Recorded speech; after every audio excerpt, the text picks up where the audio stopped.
Capítulo 3. Das vantagens da perfeição. 1. Paz de que gozam neste mundo as almas perfeitas. É preciso muito trabalhar e sofrer para atingir a perfeição. Não é trabalho de um dia, diz a imitação, nem brinquedo de criança, renunciar-se perfeitamente. Mas quem deixa tudo, encontra tudo. Quem renuncia a toda concupiscência, encontra o verdadeiro repouso. Na verdade, já neste mundo, quem teve a coragem de lutar corajosamente contra suas inclinações naturais e de morrer a si mesmo, já encontra a sua paga. É muito mais feliz que as almas menos generosas que querem servir a Deus, poupando a natureza. Não está, mais que os outros, isento das dores e tribulações da vida. Aos amigos de Jesus, cabe larga parte na sua cruz divina, mas porque são muito desprendidos e humildes e tornarem-se pouco sensíveis às contrariedades, aos reveses, às humilhações. Todas essas tristezas e outras ainda, como as aflições, os lutos, podem torturar-lhes a natureza, mas sua vontade, que está como que perdida na vontade de Deus, não é contrariada. Ao contrário, como os sofrimentos são permitidos por Deus e glorificam a Deus, a vontade se sente feliz em suportá-los. A alma amante, que conserva apegos naturais, desejos puramente humanos, sofre não somente em sua natureza, mas também em sua vontade, que é muitas vezes contrariada, melindrada, irritada, e precisará fazer esforços para resignar-se. A resignação a acalmará, sem porém lhe causar alegria alguma. As almas imperfeitas não gozam, pois, desta paz que possuem as almas desprendidas, paz profunda, inalterável. Eu vos deixo a minha paz, eu vos dou a minha paz, disse Jesus aos seus apóstolos em seu belo discurso de despedida. São João 14, 27. É preciosa a paz de Jesus, aquele que Isaías já havia chamado o príncipe da paz. Essa paz de que Jesus gozava e da qual faz participar os seus amigos, ultrapassa todo o sentimento, diz-nos São Paulo. Reside no centro da alma, e assim, como o fundo do oceano não é perturbado pelas tempestades que lhe agitam a superfície, e o cume da montanha continua a receber as luzes vivificadoras dos astros, enquanto reina embaixo a neblina, as chuvas e os temporais. Assim também, a alma que não tem outra vontade, senão a de seu Deus, cujo amor é intenso e cuja confiança é invencível, permanece calma, abandonada, embora sinta na parte inferior dificuldades, assaltos das tentações, tristezas de toda sorte. As angústias mesmo que lhe causam o seu zelo pela glória de Deus e pelo bem não perturbam a paz interior, pois sabem que essas apreensões são permitidas por Deus e revertem em sua glória. É mais do que a paz, é a alegria, é a felicidade perfeita que encontra a alma plenamente fiel, alegria que Jesus desejava a seus apóstolos.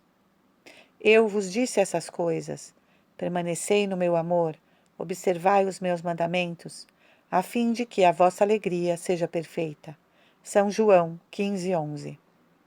Essa alegria, Jesus a permitia a seus apóstolos, se eles quisessem rezar bem. Pedi e recebereis, a fim de que a vossa alegria seja perfeita. São João 16, 24. Essa alegria, ele mesmo a pedia a seu Pai para os seus amigos íntimos. Pai, peço por eles, a fim de que tenham em si a plenitude da minha alegria. São João 17, 14. A alegria é o contentamento da vontade que obtém o objeto de seus desejos.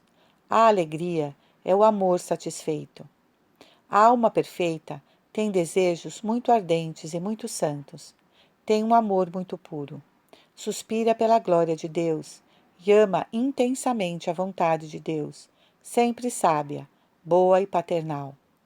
Ora, Ela sabe que esse Deus, a quem tanto quer ver glorificado, recebe de seu Filho, de seus santos, de seus eleitos, uma glória digna dele. Sabe que essa vontade divina, que preza ardentemente, é sempre cumprida. Que esse Deus, tão poderoso quanto sábio, alcança sempre os seus fins. Isso lhe é uma fonte de alegria que ordinariamente não é transbordante nem ruidosa, mas profunda, calma e suavíssima. E para si mesma, que deseja essa alma, que já chegou ao completo desprendimento, deseja seu Deus e só a Ele procura. Ora, quem não procura senão a Deus, encontrará Deus sempre em toda parte. E como agradável é a essa alma voltar-se para Ele, entreter-se com Ele, pensar em suas grandezas, em sua bondade, em sua felicidade infinita. Quão agradável é sabê-lo ao lado e dentro do seu coração. Quão doce é lhe unir-se a Ele por um amor simples e tranquilo, porém intenso. Aqueles cujo coração está dividido e que não estão desprendidos de si mesmos, nem das criaturas, estão longe de gozar dessas doçuras do amor. Muito menos esclarecidos sobre as perfeições e as amabilidades de seu Deus, sentem-se muito menos atraídos a Ele. Por outro lado, as inclinações naturais, de que não se despojaram, os levam a procurar os objetos criados, a se apegarem aos seus afazeres e trabalhos prediletos, a se recolherem demais em si mesmos, impedindo que o coração ponha suas delícias em Deus. Mas quanto aos que têm um amor intenso, quão felizes são em amar e em saber-se amados! Todas as coisas concorrem para o bem das almas amantes. A providência divina preparou tudo, desde a eternidade, para o seu proveito. Quanto às almas incompletamente fiéis, fazem muitas vezes falhar os desígnios de Deus a seu respeito. Nas provações, se impacientam, ou não se reguizinam, senão em parte, e acontece-lhe às vezes repassar no espírito as suas penas. Ficam então descontentes e irritadas. Outras vezes, só resistem às tentações com certa moleza e deixam passar inúmeras ocasiões de praticar a virtude, porque não têm coragem de oferecer a Deus todos os sacrifícios que Ele lhes pede. A alma plenamente fiel se aproveita de tudo e cada dia acumula para a eternidade novas e imensas riquezas. 2. O juízo particular da alma perfeita. Quando soa a hora do juízo, a alma perfeita encontra em Jesus antes um amigo que um juiz. Aqueles que não morreram a si mesmos, que conservam, sem as combater, muitas inclinações naturais, que procuram o bem-estar, que têm apego às criaturas, que põem o seu prazer nos objetos e nas ocupações naturais, que se preocupam com a estima e a aprovação dos homens, embora pratiquem sinceramente a virtude, cometem numerosas faltas, faltas veniais, sem dúvida, mas que ferem a infinita santidade de Deus. Não se passa um só dia em que não tenham que se acusar de diversas negligências, ímpetos mal reprimidos da natureza, procuras de satisfação puramente humana. A soma de todas essas faltas, fraquezas e negligências, forma no fim de sua vida um total assustador. E não menos assustador é o total dos meios de santificação. Orações, meditações, sacramentos, leituras, santas inspirações, ocasiões de virtude, que lhes foram concedidos e dos quais não souberam aproveitar-se. A quem muito foi dado, muito será pedido, disse Jesus. As graças íntimas, já tão abundantes, que recebem outras, se teriam acrescentado, que levariam essas almas a uma grande virtude, se por suas infidelidades não as tivessem afastado. Reconhecê-lo-ão apenas mortas, e então quantos remorsos, ressentimentos.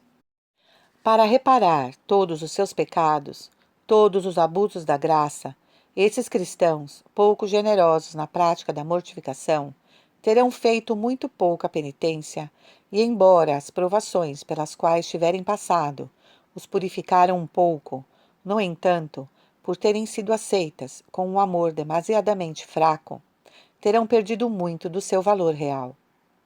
Essas pessoas se tranquilizam às vezes, persuadindo-se que farão na hora da morte um ato de puro amor, em virtude do qual desaparecerão todas as manchas do pecado.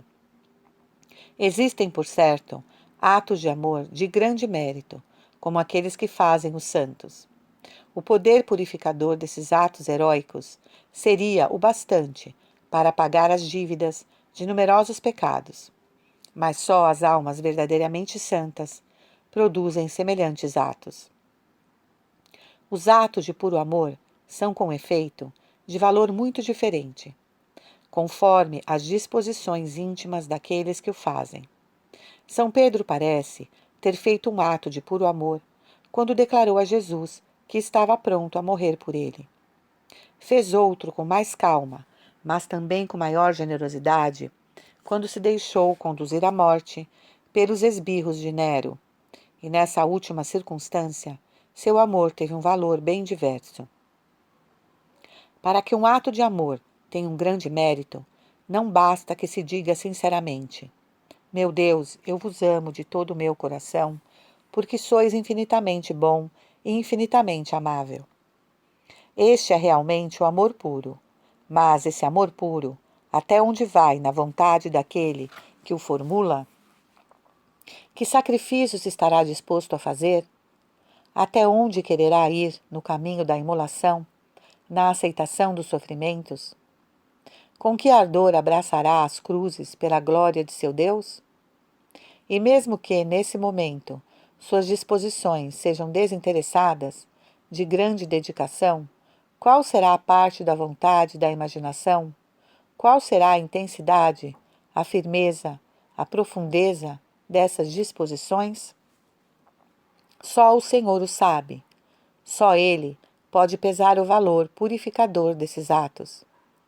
Sabemos, no entanto, que esses atos, embora sejam sempre atos de puro amor, tornam-se mais meritórios e mais satisfatórios à medida que a alma se desprende de si mesma e tem maior admiração por Deus, e à medida também que aumenta o desejo e se firma a resolução de se sacrificar e de sofrer muito por Ele. E não é fazendo grandes esforços de cabeça, nem enrijando a vontade, que se chega a dar mais força ao amor. É fazendo generosamente muitos sacrifícios, é aceitando de boa vontade as provações, que se aumenta o amor, que se adquire e se obtém o amor infuso, isto é, o amor perfeito. Deus o comunica à medida que a alma, por sua generosidade, destrói os obstáculos. Segue-se daí que as pessoas piedosas, que embora amem a Deus sinceramente, se concedem muitas satisfações, podem fazer atos de puro amor e ter, entretanto, que sofrer longas e dolorosas purificações. 3. O purgatório das almas perfeitas. As almas generosas e desprendidas podem também ter dívidas para com a justiça divina, pois disse Jesus: todos havemos de pagar até a última parcela.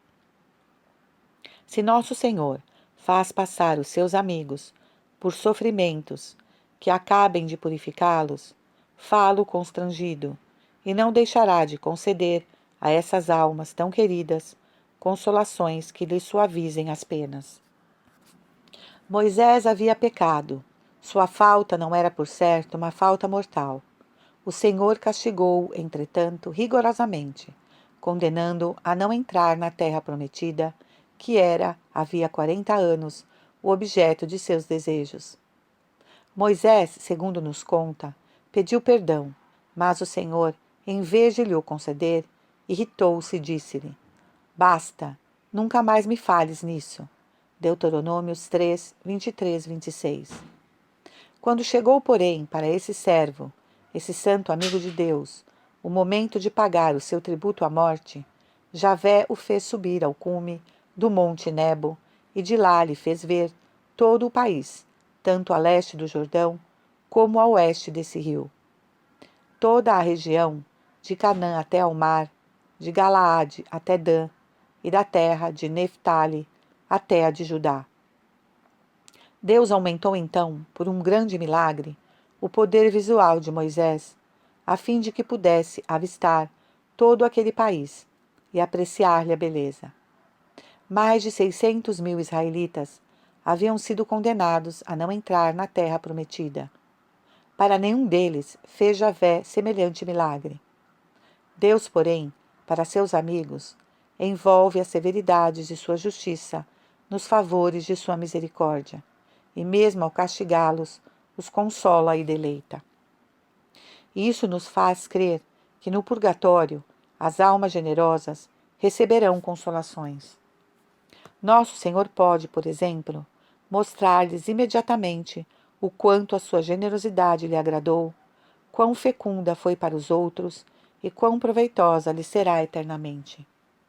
O anjo da guarda, cujo papel parece ser o de visitar e auxiliar a alma que sofre, não pode deixar de se mostrar mais afetuoso e compassivo para com aquela que foi a amiga íntima de Jesus. Por outro lado, as dívidas das almas perfeitas para com a justiça divina são evidentemente menos pesadas, porque pecaram muito menos e expiaram muito mais. Fizeram, com efeito, inúmeros sacrifícios em vida, e cada um desses sacrifícios, proveniente de almas tão agradáveis a Deus e praticado com disposições tão santas, teve muito valor. Apesar desse alívio e dessa diminuição de sofrimento, tais almas terão ainda muitas dores que padecer no lugar das expiações, porém as suportarão com maior amor. São Lourenço, sobre a grelha, sentia dores horríveis, mas o fogo do seu amor tornava-as ligeiras. Outro, menos amante, as teria achado muito penosas. No purgatório, a alma, livre dos obstáculos que provém da carne, elevada à altura dos puros espíritos, vê aumentar imensamente a sua capacidade de gozo e de sofrimento. Por conseguinte, as suas dores podem ser mais cruéis que as da terra. As almas que evitaram aqui os sofrimentos encontrarão penas mais terríveis no outro mundo e estarão expostas a arrependimentos amargos, ao menos no princípio de sua expiação. A alma perfeita, que amou o sacrifício e abraçou generosamente a cruz, tem apenas faltas leves a expiar. Sofre muito menos, e logo no início, sofre no purgatório com um amor intensíssimo. Amor que, não sendo mais estorvado pelo corpo, nem perturbado pelos obstáculos que produzem as outras, tantos pecados não expiados, pode exercer-se livre e poderosamente. Esse amor, que se torna de uma intensidade extrema, lhe faz amar imensamente a vontade de Deus e aceitar com alegria transbordante os santos rigores de sua justiça.